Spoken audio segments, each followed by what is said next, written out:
everybody back to the channel. I'm sure you've read the description and I know why you're watching, but today I will be showing you how to install a Hellcat airbox on a Challenger RT. As we all know, these RT, these 5.7s, they come with a little itty bitty stock airbox that holds a lot of restriction, a lot of airflow. And again, with these cold air intakes, there are a million ways you can go about this. I chose to go the OEM Dodge way and install a Hellcat airbox. As far as horsepower, how much am I going to improve? I couldn't tell you. You know, they say 10, 15, who knows, I mean, but I do know that from doing a lot of my research that this is probably the best way to go on these 5.7s. So I went ahead and I got a Hellcat lid on a Facebook marketplace, 20 bucks, saved a lot of money. I got the air duct tube off of Steve White Motors. And then I got the K&N high airflow filter. I think my car's around 29,000 miles. It was time to change out the air filter, so I said, you know what, let's go ahead and knock this out though. So again, this channel, it's all about saving money, doing it yourself. I could have spent a whole bunch of money and spent it on a leg maker, all that kind of stuff, but I knew it wasn't worth it, especially from what I'm doing. So I want to go in this route though. So let's get it started. Now, in order for you guys to do this installation properly, you will need a flathead, an 8mm, and a 10mm. Now on this airbox, if you want to do it the right way, we're gonna here's an 8mm bolt right here. Got a screw here, screw here, screw here. And then you want to take this box out as well to give you as much room as possible in order to put the new Hellcat box in, as well as the air duct tube. So let's give it a go. All right, we're all set up. Let's get started. Okay, 8mm first.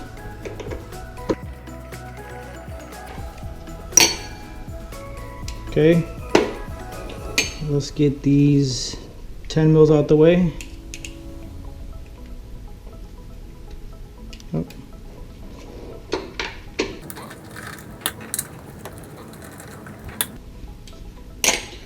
Okay, let's take care of this clamp.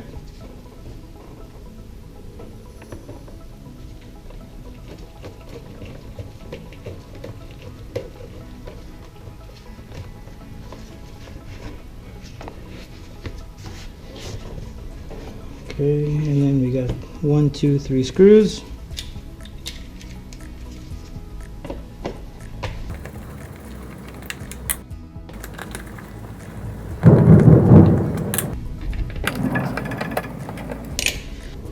Okay, all the screws are out.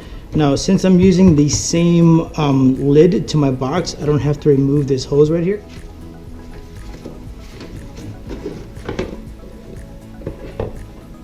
Okay. And I'm sure this is going to be pretty dirty. Oh yeah, look at that. It was time. Yep. Okay, well, there's a stock one. Again, this air filter had about 27,000 miles on it, so I think manufacturer says to change at 30,000, so we're a little, a little ahead, so no big deal. But yeah, it was time. I think we got room. All right, let's take this box out. Came out. Okay, pretty easy, right? All right. Now what I want to do is I want to just take some measurements and compare the stock 5.7 airbox to the Hellcat airbox, and guys sort of see the difference. And right away, I don't know if you can see it, but it's really, this one looks like it just has less volume in it. So let's compare the two real quick. Okay, so as far as the bottoms are basically the same. I don't see really much of a difference. I did forget to point out that this rubber grommet here on the OEMs, you need to pull that out. Airbox doesn't come with it. You're gonna have to remove the one from your stock one to your new one. So now, considering the fact that I bought this sort of used on Facebook, I think the guy just left it on, so no big deal, right? This grommet lines up right here and it kind of holds it for me in place so that way it doesn't move. But again, same thing, bottoms, nothing crazy. Just looks all about the same. Sideways, same thing. Now, when you get to the top is where I think you see the pretty big difference here. So if you look here, I don't know if you guys can tell in the video, but there's sort of like, there's, I don't know, 3-4 inches of like, you know, where it goes in and then it goes down. Whereas on the Hellcat box, it just goes straight down. So again, I think it just takes more, you know, it holds more volume on the Hellcat versus the 5.7 box lid. So that's probably going to be your main, and then obviously the hole for the air duct, which on the stock there is no hole. All right, okay, let's continue. All right, let's go ahead. And honestly, like, probably the best reason or the biggest reason why I got this system is because of this. Like, I love having an actual air duct that, you know, that's fully functional. I think that's just really cool. I think it's great design, just, you know, really helps a lot though. So let's go ahead and throw this on here and then start fitting.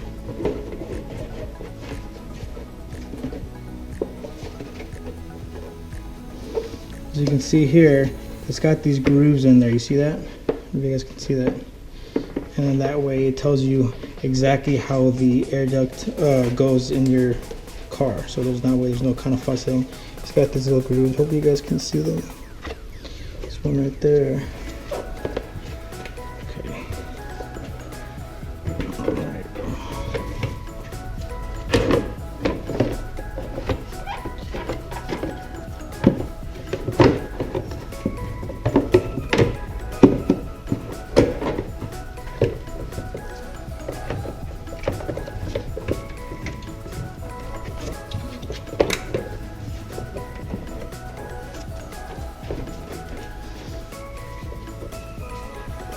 Okay, I like it.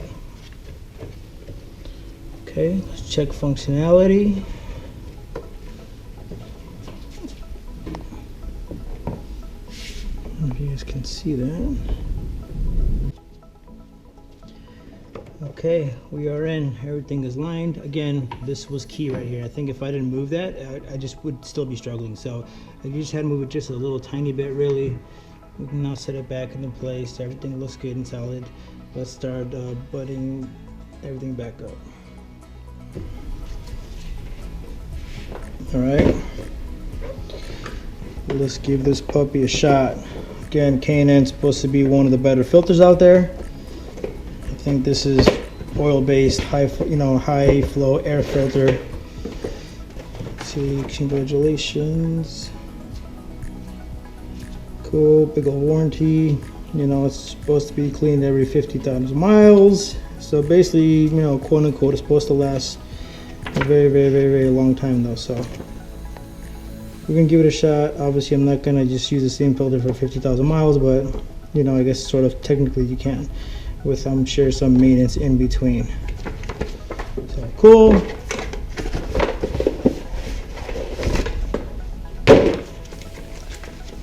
Cool sticker.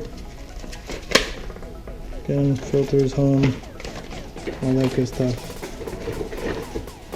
Okay. All right.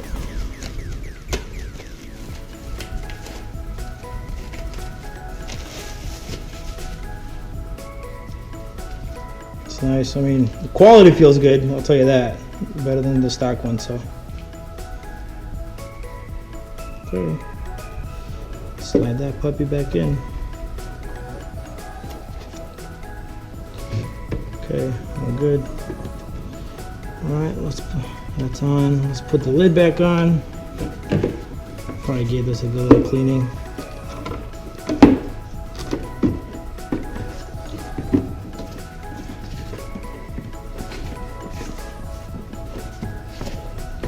Good.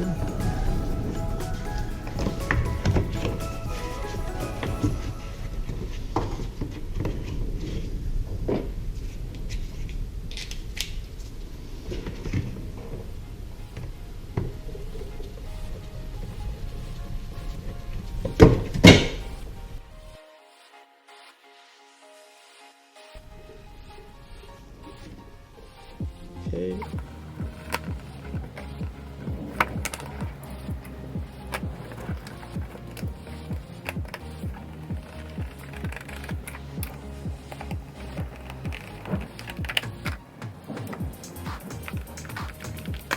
All right, last step.